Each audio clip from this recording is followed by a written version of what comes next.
Hello student, this is our lecture 3rd on unit 1 theory of divisibility. In the last lecture we see about the properties of numbers and the definition of divisibility, improper and proper divisors, and we see one theorem. Okay, so just recall the definition of divisibility. What the definition of divisibility say? That is, A divides B if there exists C such that B is equals to A into C. This is a definition of divisibility. Okay. Same manner, what is the definition of proper divisor? The improper divisors are A plus minus A and plus minus 1 are improper divisor, and the divisor other than this, these are improper divisors, and the divisors other than this are called proper divisor. Other than this are proper divisor, right? So this we see in the last lecture about these definitions, and the theorem that if A divides B and B divides C, then prove that A divides C. Okay, we see this theorem. We know that the transitive relation, which is defined like that, A related to B and B related to C, then A related to C. This property is same as defined here in the divisibility, that A divides B and B divides C, then A divides C. So we see this in the last lecture. In today's lecture we see more about the properties of the divisibility, that are: number second, if A divides B, then A divides BC for all C belongs to Z. Number third, A divides B and A divides C implies A divides BX plus CY for all X comma Y belongs to Z. Number fourth, A divides B and A divides C implies A divides B plus minus C. Number fifth, if A divides B and B not equals to 0, this implies modulus of A is less than equals to modulus of B. Number sixth, A divides B and B divides A implies A equals to plus minus B. Number seventh, if M not equals to 0, A divides B if and only if MA divides MB. These are our properties that we have to see in this lecture, and we see some example. So we start one by one. The first one is proved in the last lecture, so we go to the proof of the second. Okay, so what is given here is that if A divides B, then we have to prove that A divides BC. That is, if we multiply B by any integer, then A also divides the product. Okay, so give A divides B. Therefore, by definition of divisibility, there exists integer K belongs to Z such that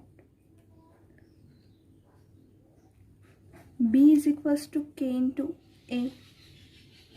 Okay, now to prove that BC, A divides BC, consider BC. Okay, this is equals to, substitute the value of B here. So we have B equals to K into A, so K into A into C, that is equals to K into C into A.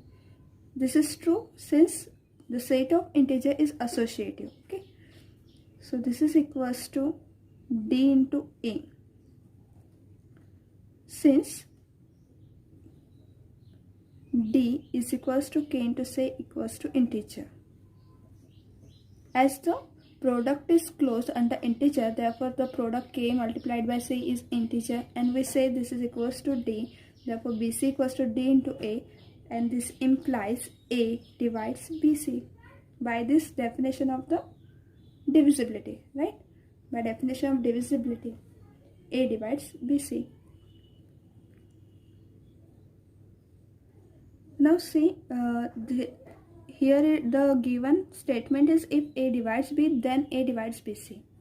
So whether the converse is true, that is if A divides the product, then is A divides B or A divides C. So see, if we take whether the converse is true. So whenever you have asked about this, so see, converse is true, so the answer is no. What is the converse is that we say that A divides BC not always implies A divides B or A divides C. That is equals to 12, B equals to 8 and C equals to 3. So what is the product? BC is equals to 8 multiplied by 3, so it is 24. So 12 divides 24. But A does not divide 8 and A does not divide 3. So it does not divide any one of them. Okay, right? So the converse is not true for this second property. Now we prove the third one. We state that if A divides B and A divides C, then this implies A divides Bx plus Cy for all x comma y belongs to Z. A divides Bx plus Cy. That is, if we take the sum of B and C, then it also divides A. A also divides the combination of B and C. So, given here, A divides B and A divides C. So by definition, there exist integers k1 and k2 such that B is equals to k1 into A and C is equals to k2 into A. Okay. Now we take to prove A divides Bx plus Cy, we consider Bx plus Cy is equals to. So substitute the value of B here, B equals to k1 into A. So Bx k1 into A into x plus C, the value is k2 into A. So k2 into A into y. Now we can take the common here A. So it is k1x plus k2y. This is equals to A. And we define this is equals to f. k1x plus k2y equals to f, which is integer. Again see k1x and k2y. k1 is integer, x is integer, so the product is again integer. k2 is integer, y is integer, so the product is again integer. So sum of the integer is again integer. So we write this sum is equals to f, so A into f. Okay, so Bx plus Cy is the A multiplied by f. So by definition, we have A divides Bx plus Cy. And this is true for all x comma y belongs to Z. That is, for any integer this is true. Okay, hence the proof.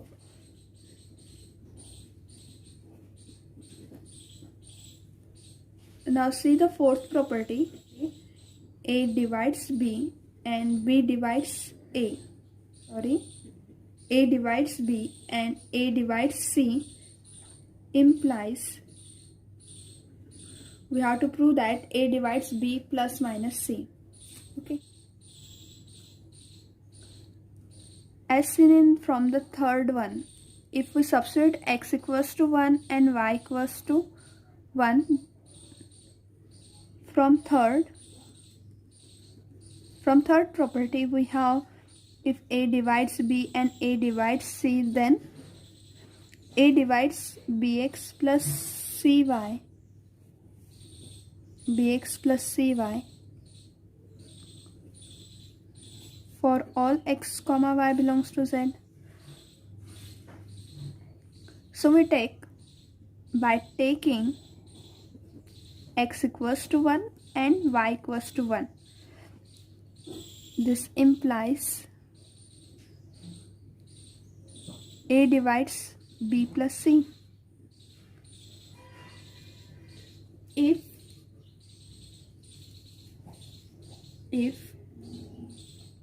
If we take x equals to 1 and y equals to minus 1, then A divides b minus c. Therefore, this implies A divides b plus minus c. Right? So this is our fourth property. This is our fourth property, that A divides b and A divides c implies A divides plus minus c. Now we see the fifth property. The fifth property is nothing but A divides b and b not equals to 0. This implies modulus of A is less than equals to modulus of b. So we go to the fifth property. In that, given that A divides b and b not equals to 0 is given, then we have b is equals to k into A for some k belongs to z, for some integer k, right? We can write b equals to k multiplied by A. So we have to prove that mod A is less than equals to mod b. Okay, so where, since b is equals to k into A, we take the modulus of b is equals to modulus of k into modulus of A. Since A divides b and b not equals to 0, therefore above implies modulus of k is greater than equals to 1. See, modulus of b equals to modulus of k into modulus of A is here. So, and b is not 0, therefore 0 is not equals to mod k into mod A. As since A divides b, so by definition of divisibility, A is non-zero, right? A is non-zero, therefore the product is non-zero. So for that we require k should be modulus of k is greater than equals to 1. So this is the only possibility, that modulus of k is greater than equals to 1. Now we multiply both sides by modulus of A. So modulus of k into modulus of A is greater than equals to modulus of A, and modulus of k into modulus of A is equals to modulus of B. This is equals to modulus of B. So this is greater than equals to mod A, that is mod A is less than equals to mod B. Okay, hence proof.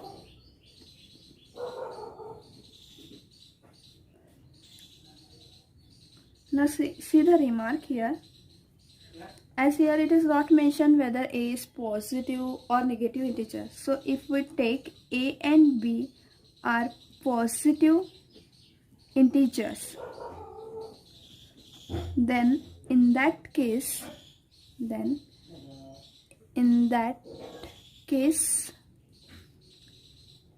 if A divides B, then A is strictly less than B, or A less than equals to B.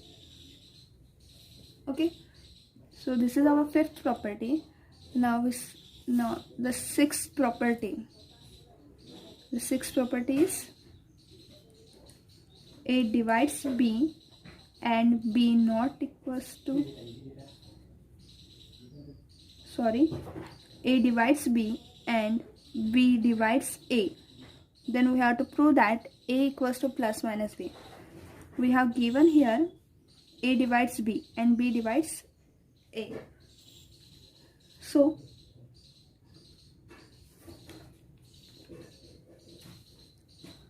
this is a given here. Now by definition,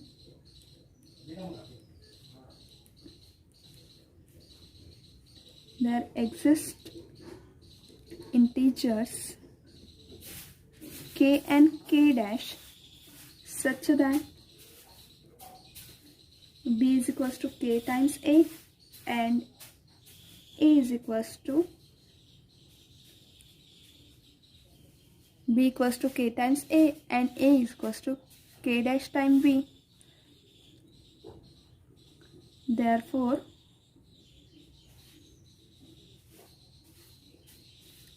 we substitute the value of b here. A is equals to k dash and the value of b is k into a. So this implies k into k dash is equals to 1. Here see, where k is integer, k dash is integer, the product of two integer equals to 1. This is possible. See, here k is integer, k dash is integer, and the product of k into k dash equals to 1. This is possible only if k equals to plus minus 1, k equals to k dash equals to plus minus 1, right? So this implies b is equals to plus minus times a, or a equals to plus minus b. So this is our proof. Okay, hence the proof.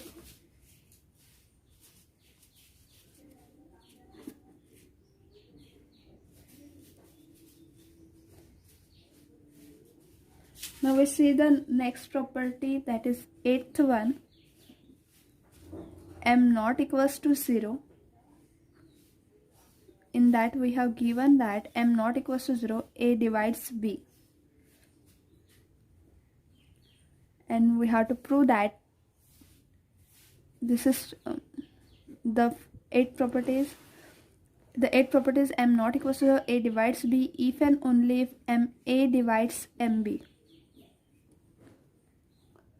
Okay, so in the first part,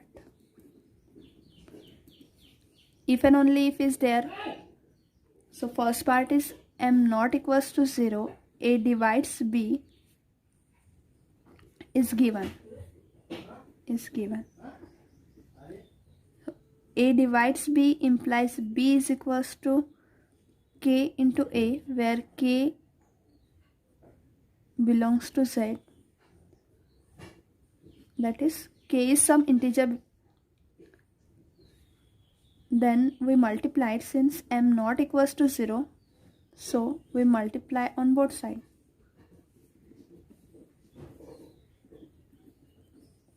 On both sides we get m into b is equals to m into k into a, that is mk, or k times ma. We write like this. So this implies mb is equals to k times m into a. So m, in the multiple of ma there is an integer k. So by definition of divisibility we have ma divides mb. Okay, now the converse part.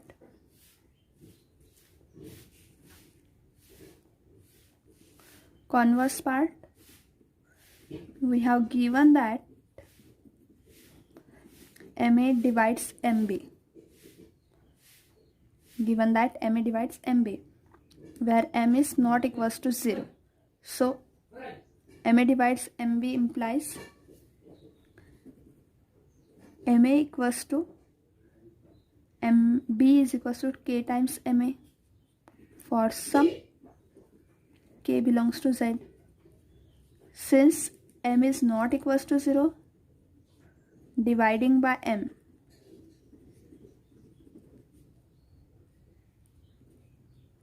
we get b is equals to k times a, implies a divides b. Hence proof. Okay, So in the converse part we see MA divides MB and M is not equals to 0 is given, and therefore by definition of divisor we write M into B is a integer multiplied by MA. Okay, so since M is not 0, therefore we divide by M and we get B equals to K into A. This implies, by definition, this implies A divides B. Hence the proof. So these are some properties we see up to here, and now we see some example.